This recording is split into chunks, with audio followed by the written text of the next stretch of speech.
Hello everyone, we are Group A31. I'm Huang Zihao. I will talking about question number 1. I am Xu Jiahao. I will explain for question number 2 and 4. I'm Cai Yaxin and I will talk about question 3. And I'm Zhang Deshen. I'm responsible for question 5. Hello, I'm Howie. I will talking about the question number 1. First, we see the question A. Use the diagram to explain why the U.S. became the major importer of Chinese goods under the WTO's free trade agreements. The U.S. became a major importer of Chinese goods due to the comparative advantage, like lower production costs in China and the elimination of trade barriers under the WTO. Here's what the diagram would look like. First, we can see the diagram. The horizontal axis is the quantity of goods, and the vertical is price of goods. We can draw the charts first. The blue line is the demand curve. The demand curve is represent the U.S. consumers' demand on Chinese goods. And we can write two supply curves. First is the green line. The green line supply curve is represent U.S. producers supply goods at a higher price. And the red line is supply curve too. But this supply curve represents the Chinese goods at the lower prices. The intersection is that under free trade, the equilibrium is at a higher quantity and lower price due to the availability of inexpensive Chinese goods.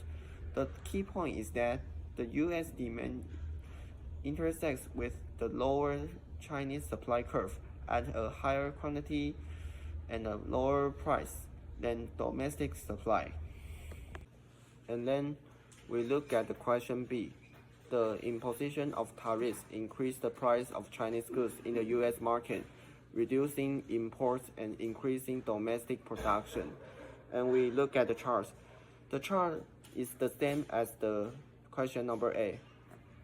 A little different is the orange line. The orange line is like the red line, but the orange line has the tariff, and the red line is not have tariff. And the outcome is the higher price, like higher prices for consumers and the reduced imports from China. This is caused a slight increase in domestic production. And the key point is that the tariff shifts the Chinese supply curve upward, representing increased prices due to tariffs. The new equilibrium results in reduced imports, higher prices for consumers, and increased but more costly domestic production. Okay, then we see the question C. Do you agree with the economist's assessment? I think my answer is yes. The economist's assessment that Trump's tariff did more harm than good to the U.S. economy has strong backing. The first one is that higher consumer prices. Tariff increases prices for imported goods, leading to higher costs for American households. The second is that the retaliation. China imposed counter tariffs, harming U.S. importers, particularly in agriculture. Three is that inefficiency. Tariffs disrupted global supply chains, increasing production costs for U.S. firms that rely on Chinese inputs. The fourth and the last but not least is that the minimal job gains. Any increase in domestic production were limited, as many industries require highly specialized labor or capital that tariffs cannot directly address. Finally, we see the question D. Use the chart, say the question D.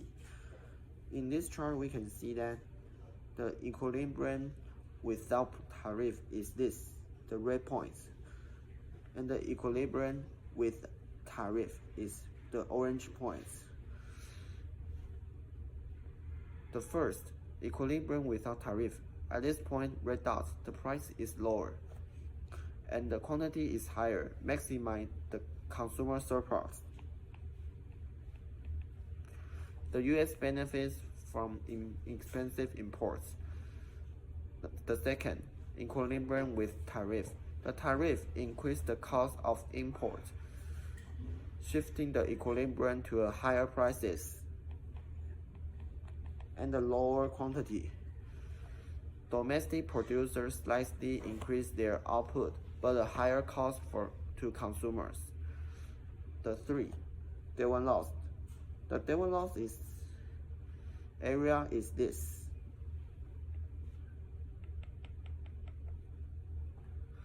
This shade area represents the inefficiency caused by tariffs.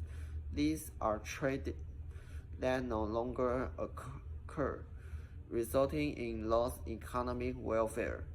4. Overall impacts. The impact is consumers face higher prices and reduced availability of goods. The second is domestic producers gain slightly, but the overall economy suffers due to the day one loss and reduced efficiency. This graphical analysis demonstrates the negative impact of tariffs, reinforcing the argument that they harm overall economic welfare. Hello everyone, now I will explain about question number 2, but before that, let us read the case and answer the question step by step. The following statements pertain to Pigouvian tax. A Pigouvian tax is a government-imposed cost on activities that produce socially harmful externalities. This tax shifts the burden of this cost from society to the producers of such externalities. Pigouvian tax discourages behaviors that generate negative externalities. When they fail to do so, they raise revenues to compensate those affected by the externalities. Additionally, Pigouvian tax can enhance economic efficiency, particularly when the tax fully reflects the cost of the external damage. For the first question, what are socially harmful or negative externality? Provide an example of socially harmful externality. The definition is a harmful externality occurs when someone's actions negatively affects others without paying for the damage or without paid by the producers. For example, I choose the example that very common is the air pollution. The factories polluting the air increase health problems and harm the environment. But the factory doesn't pay for this cost and society pays this cost. And for the simple way to know the definition is the negative externality are market failure because they ignore the cost to society. And for number 2, use a diagram to illustrate how Pigouvian tax shift the cost of socially harmful externality from society to its producer. Pigouvian tax makes producers pay for the harm they cause to society, and the tax helps to fix the problems of external costs. The purpose to make is to make the producers pay the real cost for them that harm the activities caused to society. This internalize the external costs and improve economic efficiency. And how it works, the tax adds the external cost to producer costs and move market to socially optimum level. From the graph, we can see that where supply curve shift upward to include the external costs like pollution damage due to the tax, moving the equilibrium to a lower quantity, results the higher price discourage production, reducing harm to society. And from the graph, we can see that the supply curve is a private cost, and when the supply curve shift upward, it became a social cost. What is social cost? Social cost is a private cost plus the external cost. And after the supply curve shift upwards, it became a social optimum.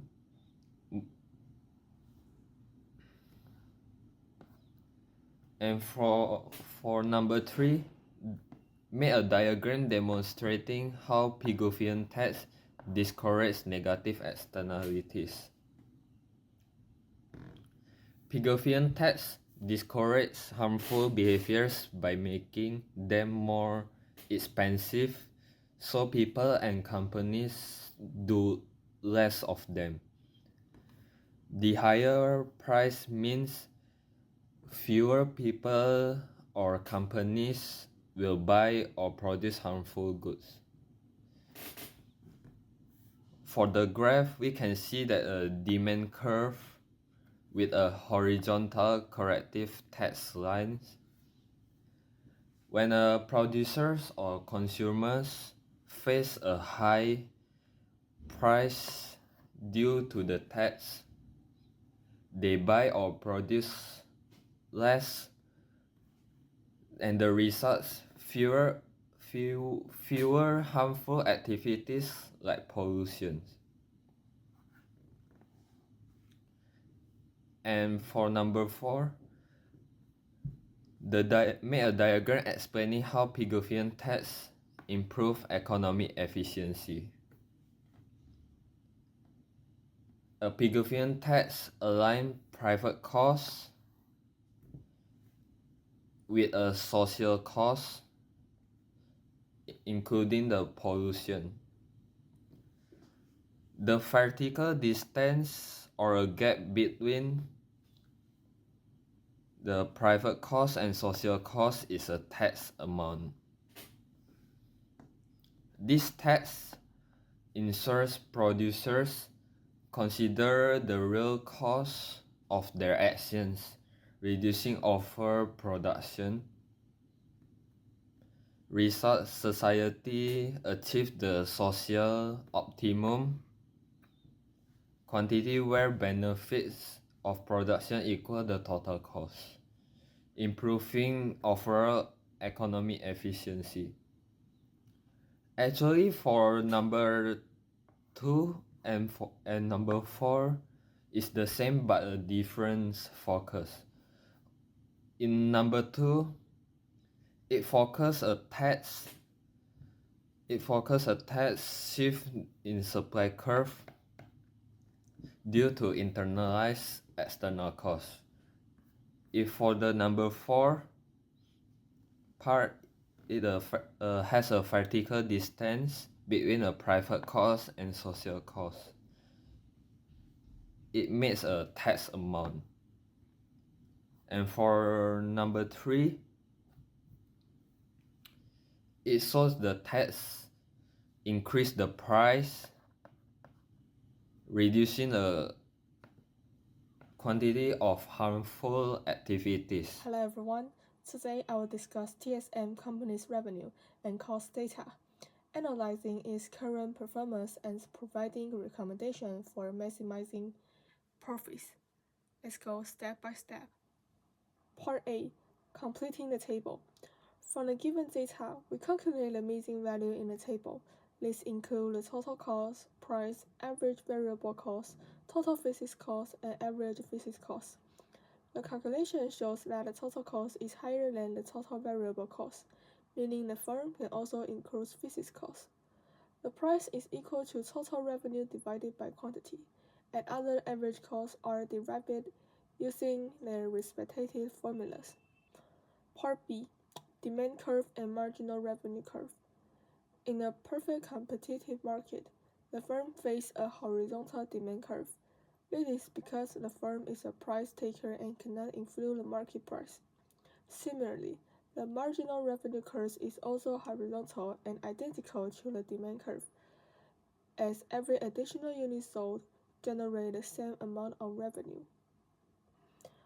Part C. Is a firm maximizing profit? Currently, the firm marginal cost is equal to average variable cost, which is below the market price. This means the firm has not yet maximized its profit. In a perfectly competitive market, profit is maximized when marginal cost equals the market price. Therefore, TSM should increase production until the condition is met. Part D. Recommendation for the manager. My recommendations are as follows. Since the marginal cost is below the market price, the firm should increase output to maximize profit. The firm should continue operating because the market price is higher than the average variable cost, meaning the firm can cover its variable costs and contribute to fixed costs. In summary, TSM is currently operating below its profit maximizing level. By increasing production and maintaining efficiency, the firm can achieve better results in both the short and long run. Thank you. And for number 4 question, let us analyze my father's coffee shop business. And we read the case and then we can answer what is the total monthly explicit cost, implicit cost, accounting profit, economic profit, and the last question is do you think your father made the right decision? But before that, we will read the case together. Your father used to work for a multinational company, earning 100,000 NTD. However, he grew tired of working for someone else and decided to quit his job to open a coffee shop on the first floor of his own house. Before opening the coffee shop, this space was rent a small bookstore for 20,000 NTD per month. To start a business, he borrowed 600,000 NTD from the bank and used 400,000 NTD from his saving, forming an initial capital of 1 million. He then spent the entire 1 million on decorating the coffee shop and purchasing equipment.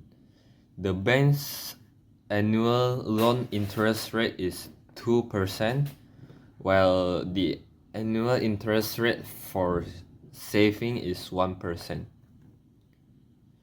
And your father doesn't know how to roast coffee beans, so he purchased roast coffee beans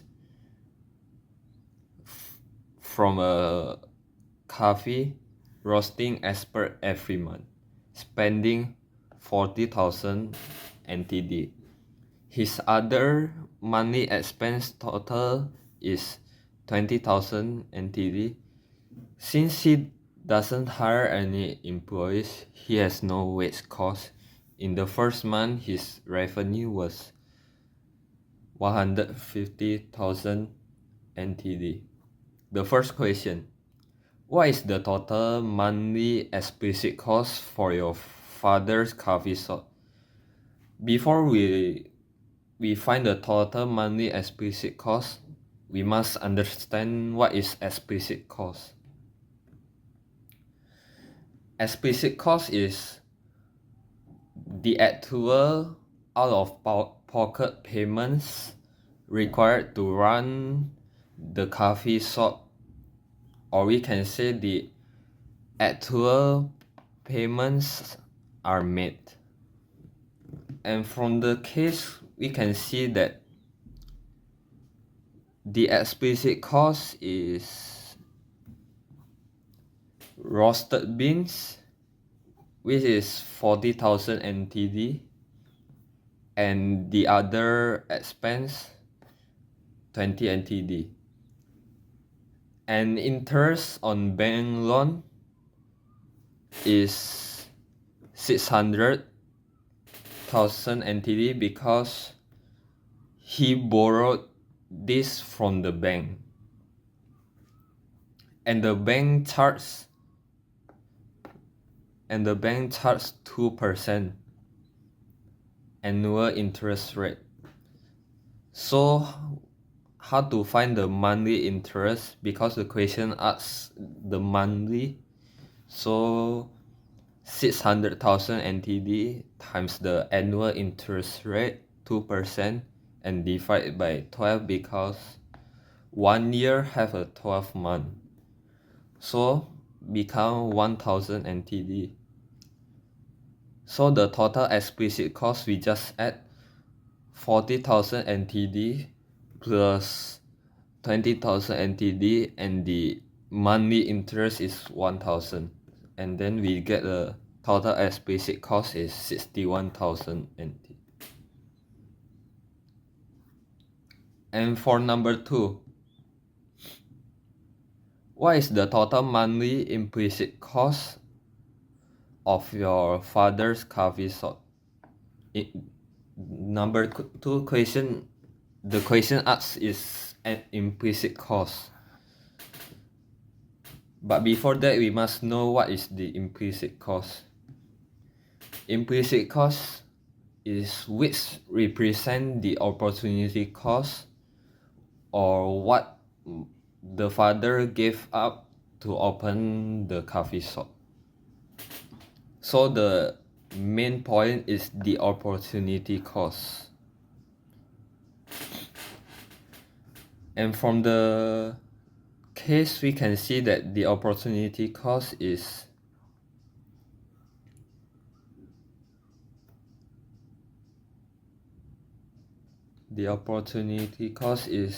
foregone salary, which is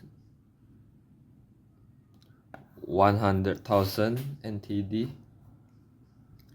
and the foregone rental income, which is 20,000 NTD. What is a foregone salary? Foregone salary means that the income your father could have earned if he had stayed in his previous job instead of running the coffee shop. It is an opportunity cost because by choosing to manage the coffee shop, he gave up the chance to earn 100,000 NTD per month from his old job. And the second, why foregone rent isn't included in explicit? I think you guys might confuse, but I will explain this. Because for explicit, it directly actual payments made. So in this case, the father owns the property, on the properties, and was renting it out for 20,000 NTD per month before starting the coffee shop. When he decided to use the space for his business, he stopped earning rental income. Since he is not actually paying the rent out of pocket, it is not explicit. Instead, an opportunity cost, as he could have continued to earn that rent if he hadn't used the space for the coffee shop. And let's continue. And we also have the interest from saving.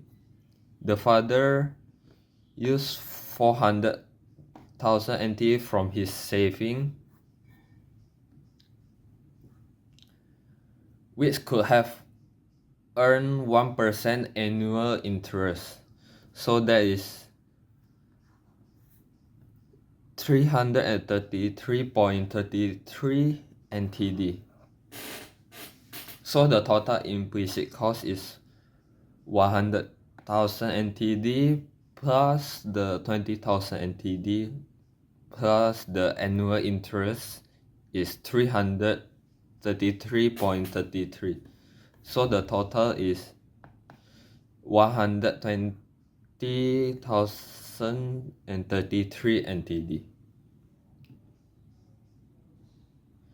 For number 3 question, what is the accounting profit of your father's coffee shop in the first month?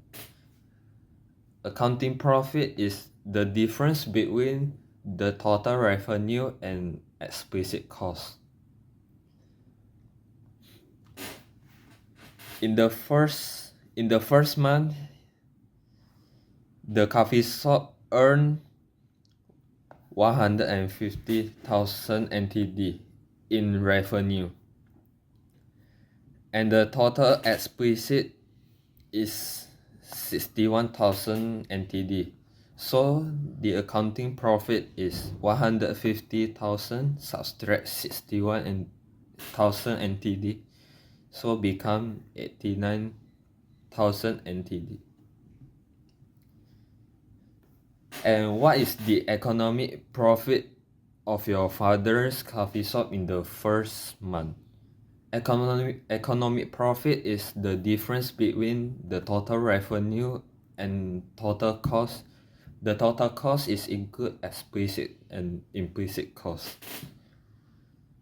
So the economic profit is the total revenue subtract explicit cost and subtract implicit cost. So 150,000 NTD subtract 61,000 NTD and subtract the implicit cost is 120,333 NTD. So the total is negative 31,333. A negative economic profit means the resource the father used or his time, saving, and space would have earned him more if he had used them differently, like keeping his job and renting out the space. It shows that while the coffee shop covers its explicit costs, it doesn't fully compensate for the opportunities he gave up. And also for the accounting profit always higher than the economic profit because it's ignored the implicit cost. And the last is, do you think your father made the right decision? If we see from the accounting perspective, yes, because the coffee shop made an accounting profit of 89,000 NTD in the first month. But in the economic perspective, it's no. The answer is no, because the economic profit shows a loss of 31,000 $1,333, meaning he would have been better off keeping his job and renting the space, as I have said before.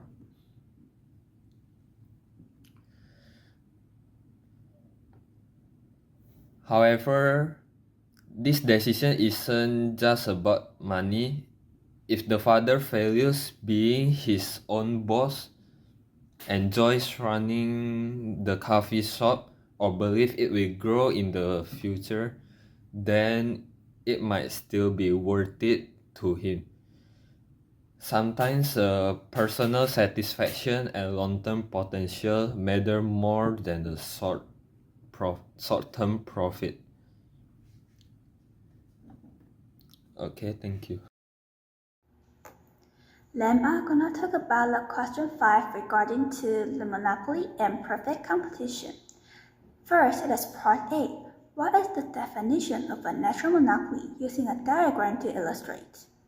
So let me talk the definition first, and this is the graph I drew. A natural monopoly arises when a single firm can supply a good to an entire market at a smaller cost than two or multiple firms. This happens when there are economies of scale over a relevant range of output. That is, the average cost curve for the individual firm continually declines at least to the quantity that could supply the entire market. And this cost advantage is a natural barrier to entry the market. So, this graph showing the relationship between average cost, average variable cost, and marginal cost curves. In the graph, we can see that the average cost is downward sloping due to the huge fixed cost and small marginal cost, also showing that the firm is in an efficiency of economic scale.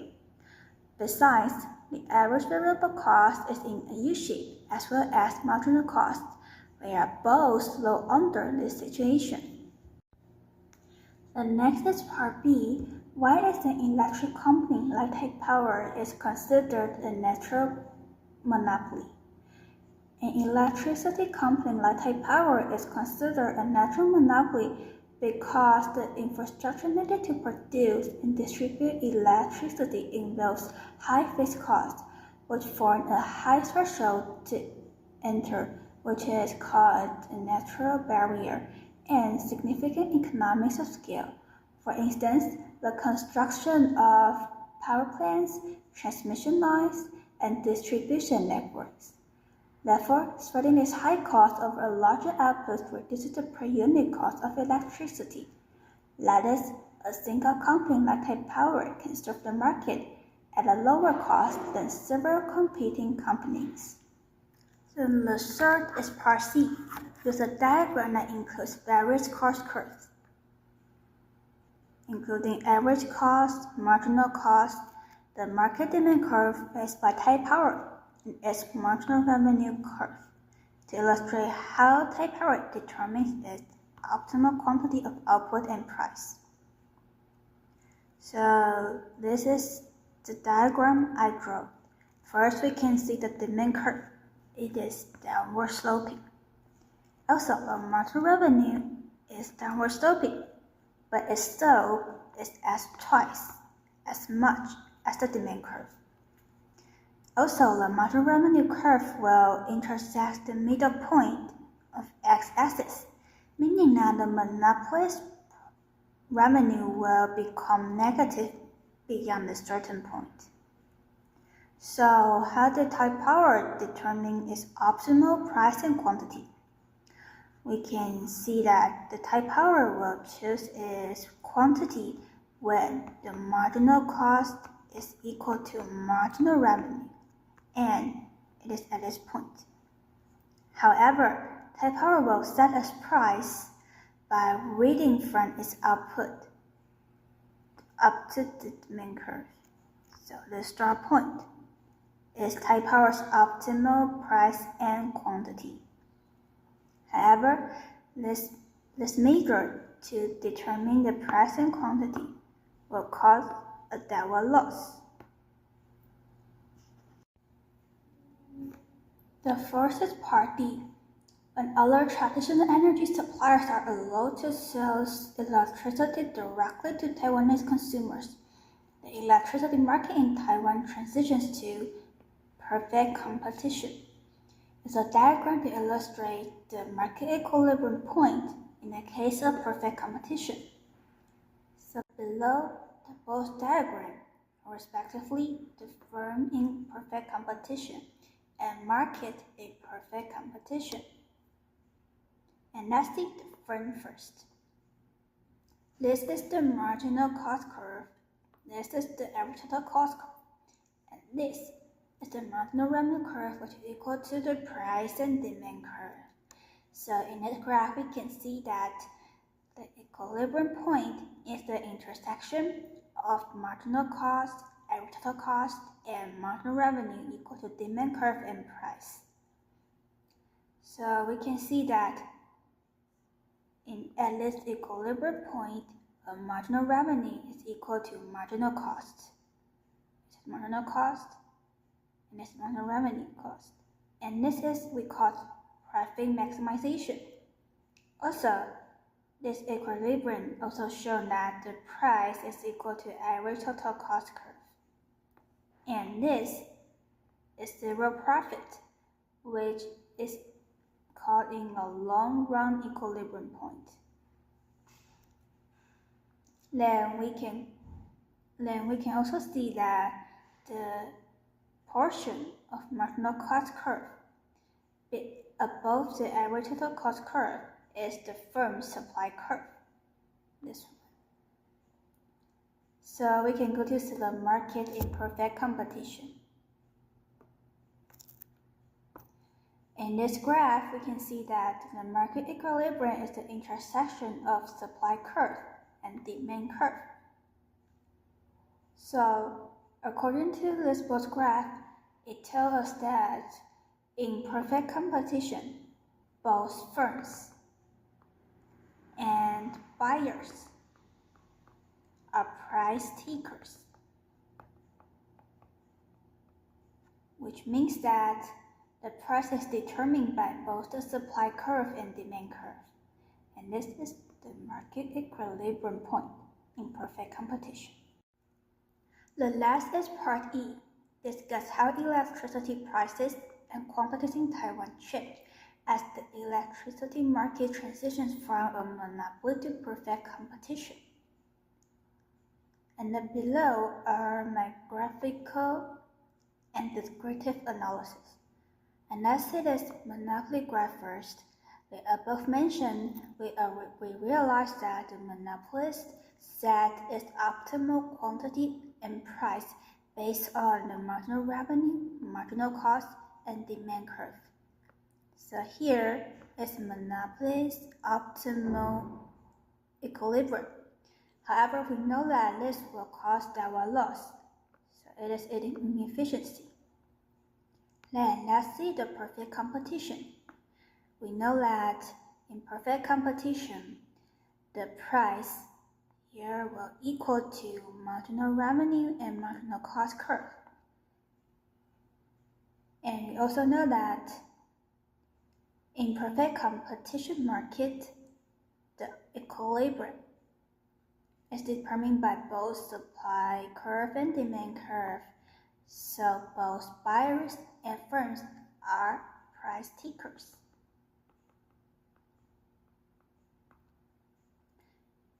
Besides, in perfect competition, this buyer's value will equal to marginal cost, while in monopoly,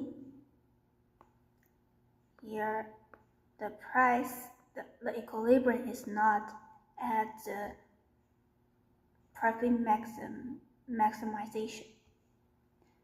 So in conclusion, we know that when the transition from monopoly to price competition, the price will decrease and the quantity will increase. Also, we can compare the social welfare between monopoly and perfect competition. It is very apparently that the social welfare will increase in perfect competition. This is our video presentation. Thank you.